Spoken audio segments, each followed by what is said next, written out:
Daya Pelita Kasih Center didirikan pada tahun 2003, hadir sebagai pusat pendidikan yang mempersiapkan individu neurodivergent seperti mereka yang memiliki autisme, Down syndrome, dan disabilitas intelektual untuk hidup berdampingan dengan masyarakat.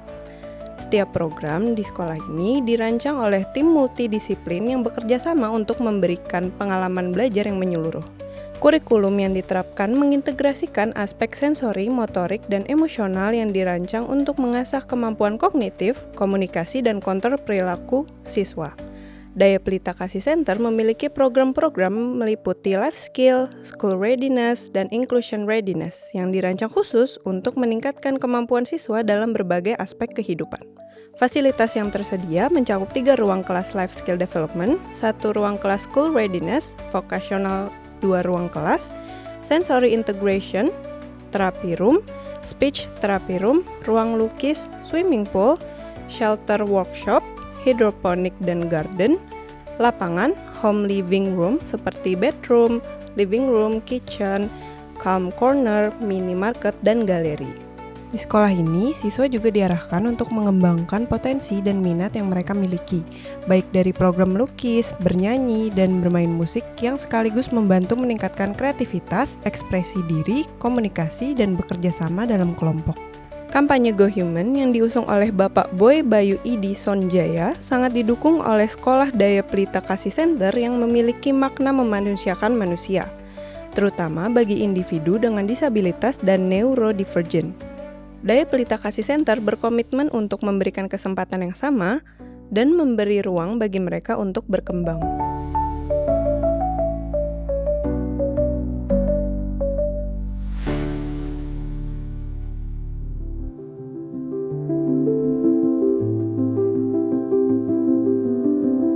Pertama-tama mungkin dari anak-anak neurodivergent ya, yang kami bilang tidak bisa kalau kita menerapkan pembelajaran yang sistemnya seragam untuk semua siswa seperti sekolah pada umumnya.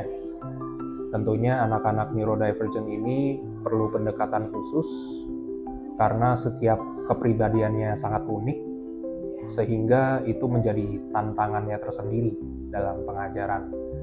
Sehingga kami perlu memperhatikan masing-masing kebutuhan, masing-masing kondisi, dan masing-masing profil dari setiap siswa. Sehingga dalam pembelajaran, rasio antara guru dengan siswa memang sangat-sangat kita perhatikan.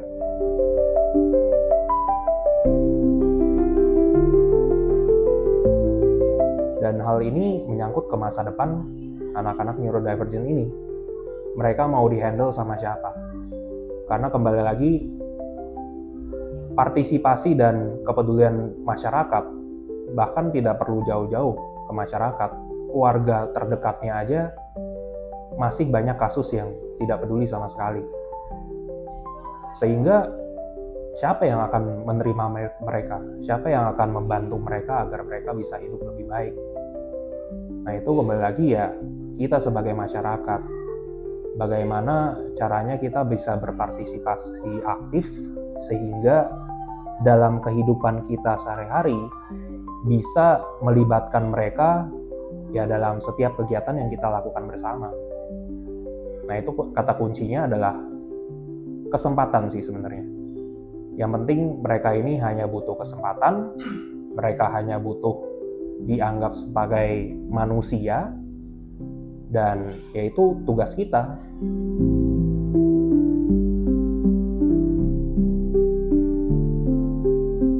Nah, jadi karena Ari itu setelah 2 tahun kelihatannya kok perkembangannya berhenti waktu itu.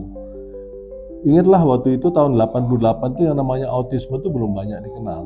Jadi di Amerika pun waktu itu baru dikenal bahwa onsetnya itu setelah 2 tahun ya. Jadi setelah 2 tahun kok berhenti perkembangannya. Padahal sampai 2 tahun tuh dia normal gitu ya. Jadi terus akhirnya ini kayaknya ada gejala yang disebut autism. Nah, saya di sini kan punya saudara-saudara kakak ipar yang dokter. Mereka semua nggak ada yang tahu. Sebenarnya jangan pulang deh kamu. Di sini nggak ada yang ngerti itu autism itu apa. Sedangkan di sana sudah mulai banyak resources. Jadi mulainya itu dengan karena di Amerika pun sampai sekarang yang saya ketahui itu etiologi dari autism itu penyebabnya kalau disebut penyakit misalnya ya, itu nggak ada, belum tahu. Jadi dia nggak tahu cara mengobatinya. Nah ini sebenarnya bukan penyakit, tapi akhirnya orang-orang para psikolog bilang ini sindrom yang kemudian harus ditangani juga dengan cara terapi. Jadi mulai dengan berbagai macam terapi sampai dia akhirnya berusia 8 tahun, kami memutuskan udah cukup semua yang kita dapat dan peroleh dari sana, kita pulang. Jadi sampai umur 8 tahun early intervention terapinya Ari di Arizona itu cukup intensif lah ya.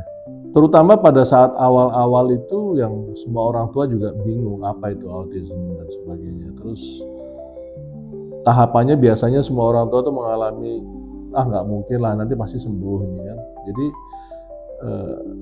tahapnya itu tahap menolak, nggak percaya, akhirnya sampai sekian tahun menjadi tahap acceptance ya. Udah kita terima ini adalah titipan dari yang di atas. Tuhan ini menitipkan anak spesial ini kepada kita, jadi kepada kami, jadi kami harus membesarkannya dengan sebaik mungkin kan.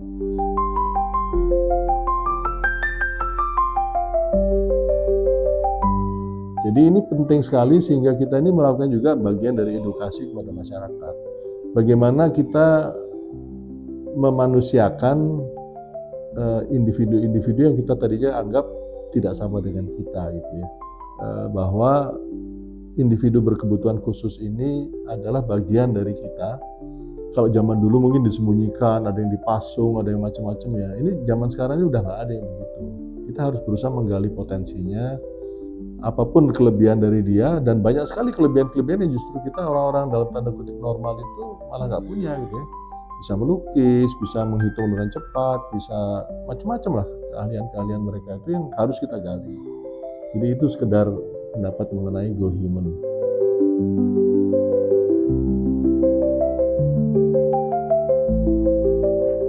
Harapan saya selaku orang tua yang punya anak berkebutuhan khusus, individu berkebutuhan khusus, dengan adanya kampanye Go Human ini mampu membuka mata masyarakat, dunia bisnis dan juga pemerintah bahwasanya individu rentan dengan neurodivergent mempunyai kemampuan yang lebih untuk bisa diberikan kesempatan berkembang di dunia kerja. Karena mereka ini pada dasarnya tidak mampu untuk melakukan hal kejahatan. Kalau diberi kesempatan, misalnya korupsi atau berbohong, itu mereka tidak mampu.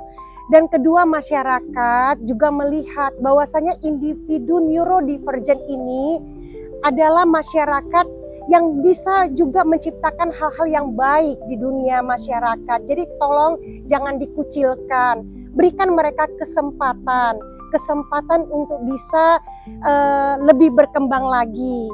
Dan masyarakat juga jangan mengolok-olok mereka, jangan takutlah dengan individu neurodivergent autism.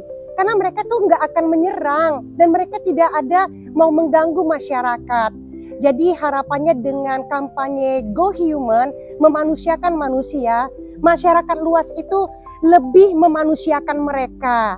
Paradigma yang selama ini mengucilkan, menyudutkan, dan tidak memberikan kesempatan untuk mereka lebih berkembang lagi. Setelah kampanye Go Human ini, mereka paradigmanya akan berubah. Dunia bisnis juga akan memberikan banyak kesempatan untuk dunia neurodivergent untuk lebih berkembang. Dan pemerintah juga akan lebih memandang bahwasannya Go Human lebih penting juga daripada Go Green. Jadi ayo maju untuk Go Human, memanusiakan manusia.